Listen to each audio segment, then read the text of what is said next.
Shri S Manoj, ഇപ്പോൾ സാലിയാണ് സംസാരിച്ചത്. സഞ്ജു എന്ന പേരിലേക്ക് നമ്മളൊന്ന് കൊണ്ടുവരണം. സഞ്ജു, നമുക്കറിയാം ഈ ടൂർണമെന്റിൽ അദ്ദേഹം കളിച്ചിരിക്കുന്ന 3 ഇന്നിങ്സുകൾ, അതിൽ 2 ഇന്നിങ്സുകൾ, ഒന്ന് അർദ്ധ സെഞ്ചുറി വന്നൊരു 39 അദ്ദേഹം നേടുകയുണ്ടായി. കൂടുതൽ അവസരങ്ങൾ അദ്ദേഹത്തിന് വന്നില്ല.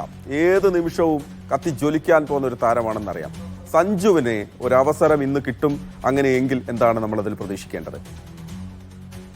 അല്ല, സഞ്ജുവിന്റെ ഒരു പൊസിഷനിലല്ല സഞ്ജുവിനെ ഇന്ത്യ ഉപയോഗിക്കുന്നത് എന്നുള്ളതാണ്. അതായത് നമുക്കറിയാലോ, അദ്ദേഹം ഓപ്പണിംഗ് സ്ലോട്ടിൽ ബാറ്റ് ചെയ്തിട്ടാണ് ഇന്ത്യക്ക് വേണ്ടി 3 സെഞ്ചുറികൾ നേടിയിരിക്കുന്നത്. അറ്റ്ലീസ്റ്റ് അദ്ദേഹത്തിനെ 1 ഡൗൺ പൊസിഷനെങ്കിലും ഇന്ത്യക്ക് യൂസ് ചെയ്യാം. പക്ഷേ ഇന്ത്യയുടെ ഈ സ്റ്റാർ സ്റ്റഡഡ് ആയിട്ടുള്ള ഒരു ബാറ്റിംഗ് നിര എന്ന് പറയുമ്പോൾ നമുക്കത് അവിടെ അങ്ങനെ നമുക്ക് അവകാശപ്പെടാനായിട്ട് സാധിക്കുകയുമില്ല. പക്ഷെ സഞ്ജുവിനെ സംബന്ധിച്ചിടത്തോളം അദ്ദേഹം തന്നെ പറയുന്നുണ്ട്, ഏത് റോളും അദ്ദേഹം കൈകാര്യം ചെയ്യാനായിട്ട് തയ്യാറാണ് എന്നുള്ള രീതിയിൽ അദ്ദേഹം പറയുന്നുണ്ട്. അദ്ദേഹം ഇപ്പോൾ ബാറ്റ് ചെയ്യാൻ വരുന്ന ഒരു 3 ഡൗൺ 4 ഡൗൺ പൊസിഷനിലൊക്കെ ആണെങ്കിൽ ആ ഒരു സമയത്ത് ഈ ഒരു പർട്ടിക്കുലർ ഒരു ടൂർണമെന്റിന്റെ ഒരു പ്രത്യേകത എന്ന് പറയുന്നത്, ദുബായിൽ നടക്കുന്ന ഈ ഏഷ്യ കപ്പിന്റെ പ്രത്യേകത എന്ന് പറയുമ്പോൾ, ദുബായ് പിച്ച് എസ്പെഷ്യലി ആദ്യത്തെ ഒരു 10 ഓവറിൽ അത് റൺസ് ഒരുപാട് വരുന്ന ഒരു പിച്ചാണ്. ആദ്യത്തെ ഒരു 10 ഓവർ കഴിയുമ്പോൾ സംഭവിക്കുന്നതെന്ന് വെച്ചാൽ, ബോൾ കുറച്ച് ഓൾഡ് ആയി കഴിഞ്ഞാൽ പിന്നെ റൺസ് കണ്ടെത്തുക എന്ന് പറയുന്നത് ഒട്ടും ഈസി ആയിട്ടുള്ള കാര്യമല്ല. കാരണം പിച്ച് കുറച്ച് സ്റ്റിക്കിയാണ്, കുറച്ച് പിടിച്ചു വരുന്ന പിച്ച് എന്ന് വേണമെങ്കിൽ നമുക്ക് പറയാം. അപ്പൊ അതുകൊണ്ട് തന്നെ ന്യൂ ബോളിന്റെ ഷൈൻ ഉള്ളത് കൊണ്ട് തന്നെ ആ സമയത്ത് ബോൾ ബാറ്റിലേക്ക് ഈസി ആയിട്ട് വരും.